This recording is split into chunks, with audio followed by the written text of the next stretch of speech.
A dramatic evolution underway tonight at one of the most notorious prisons in the world. And ABC Action News is there, getting rare access to Guantanamo Bay, Cuba. The number of detainees has dropped drastically. You might think the remaining 91 men would be the worst of the worst terrorists in captivity. But as ABC Action News reporter Clifton French discovered, all those walls and razor wire is having a profound effect on the men who are America's sworn enemies. Nearly 800 men and boys were once held here. Bomb makers, terrorist trainers, Osama bin Laden's bodyguards. Today, only 91 remain. Staff here say it's never been this calm. I believe there's some optimism on the part of the detainees who are left here that they might be next. Colonel David Heath is the camp commander. He explains detainees are broken into 3 groups, each getting different privileges.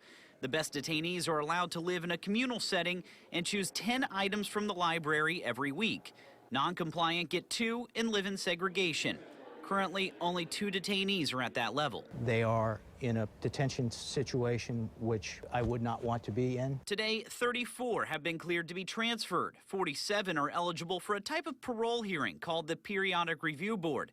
10 are facing charges, including 5 involved in the 9/11 attacks and the USS Cole bomber. Most detainees have realized that they have a lot to gain by being compliant. That's the Gitmo cultural advisor, known only as Zach. He's been working at Gitmo for 11 years. He says education has also been key. Many of them didn't know how to read or write before they were captured. We are doing something to help them think for themselves, make a choice. Their views have changed. The problem is releasing them. The majority of the prisoners come from Yemen, a country in shambles, making it difficult to send them home.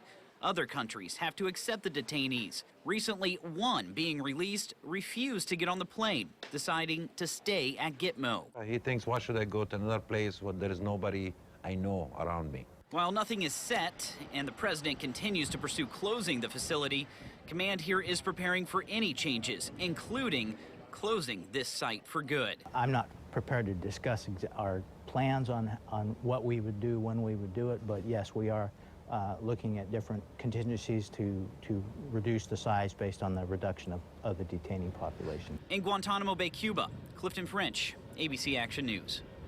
While guards say there is a relative calm at Gitmo, there are still detainees who threaten and attack our troops. Tonight at 11, Clifton shows us the attacks they face and what's being done to keep everyone safe. And you can see much more of Clifton's visit to Guantanamo Bay, including behind-the-scenes pictures, on our website, abcactionnews.com.